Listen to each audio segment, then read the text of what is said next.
Hai, saya Sally Piri. Selamat datang di Proximity. Beberapa waktu lalu, Perdana Menteri Timor Leste, Taur Matan Ruak, melakukan kunjungan resmi ke Indonesia. Tepatnya dari tanggal 11 hingga 14 Februari 2023. Beliau bertemu Presiden Joko Widodo di Istana Kepresidenan Bogor, Jawa Barat. Kunjungan ini dalam rangka mempererat hubungan dan kerjasama antara Indonesia dan Timor Leste. Ngomongin soal Timor Leste, apa aja sih yang selama ini kita tahu tentang Timor Leste?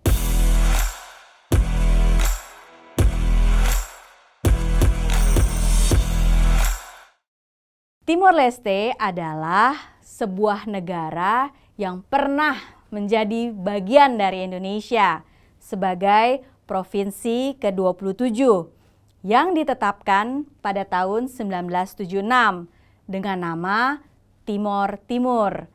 Kemudian pada Agustus 1999, Timor Leste akhirnya berpisah dari Indonesia dan menjadi sebuah negara yang berdiri sendiri melalui referendum atau jajak pendapat yang didukung oleh Persatuan Bangsa-Bangsa atau PBB dan berganti nama menjadi Timor Leste.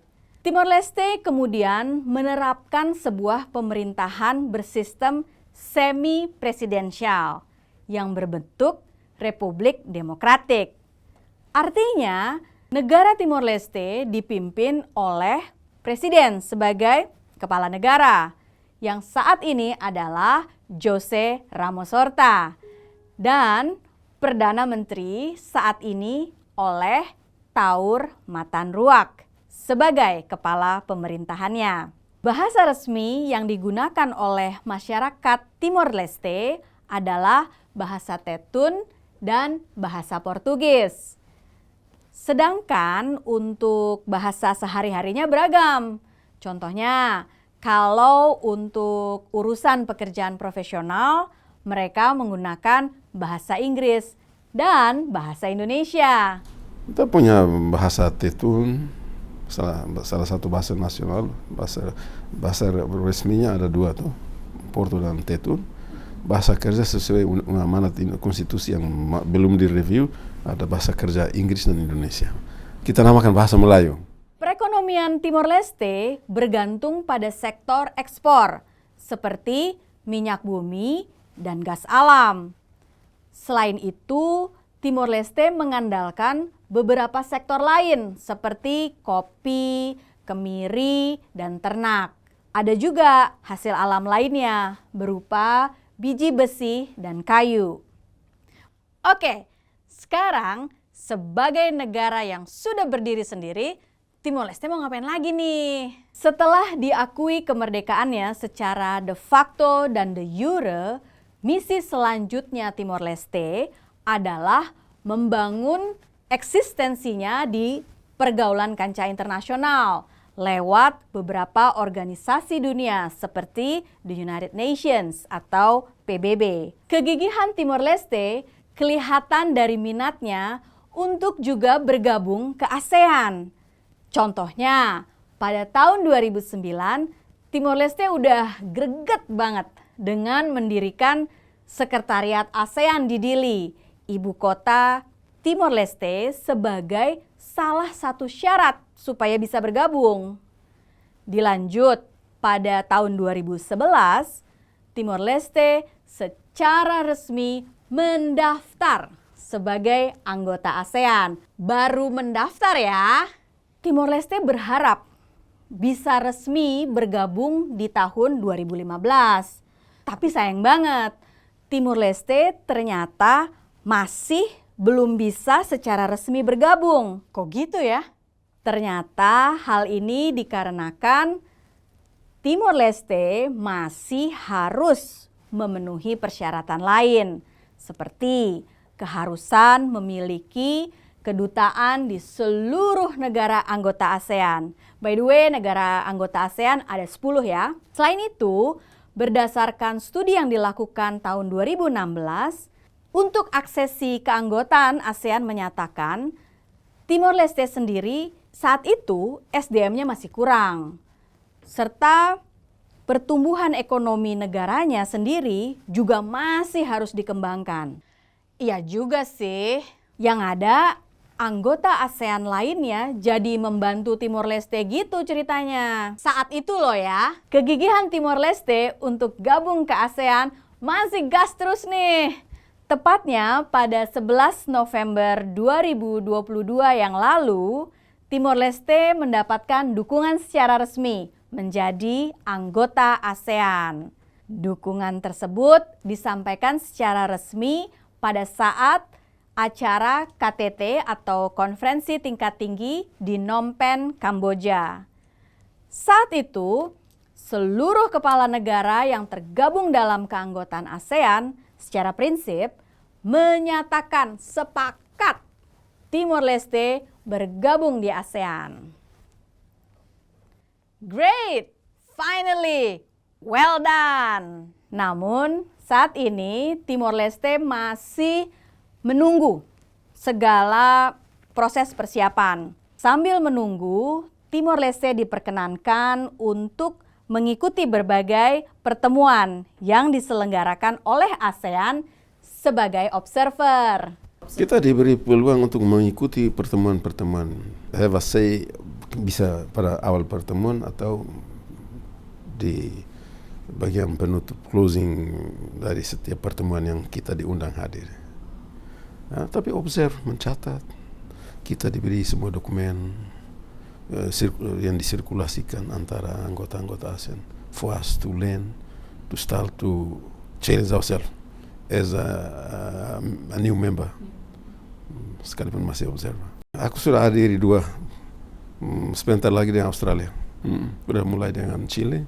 Sejak merdeka pada 2002, Timor Leste sebenarnya juga udah berusaha untuk mulai dikenal luas dengan mengikuti acara-acara yang diselenggarakan oleh ASEAN. Contohnya, ASEAN Regional Forum 2005 di Laos.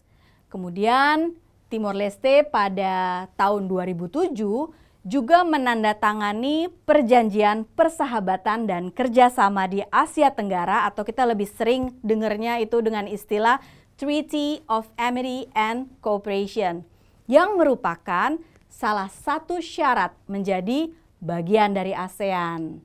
Yes, seniat itu memang. Secara ekonomi, saat Timor Leste baru-baru merdeka, PDB atau produk domestik brutonya mencapai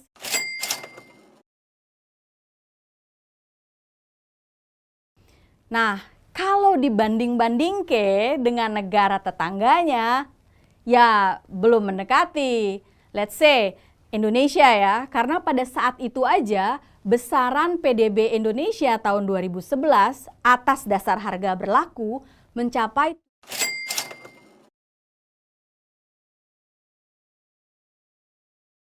bahkan jelang kemerdekaan pada tahun 2002, infrastruktur dan pemerintahan Timor Leste kan sempat hancur. Perekonomian menjadi penting. Kenapa?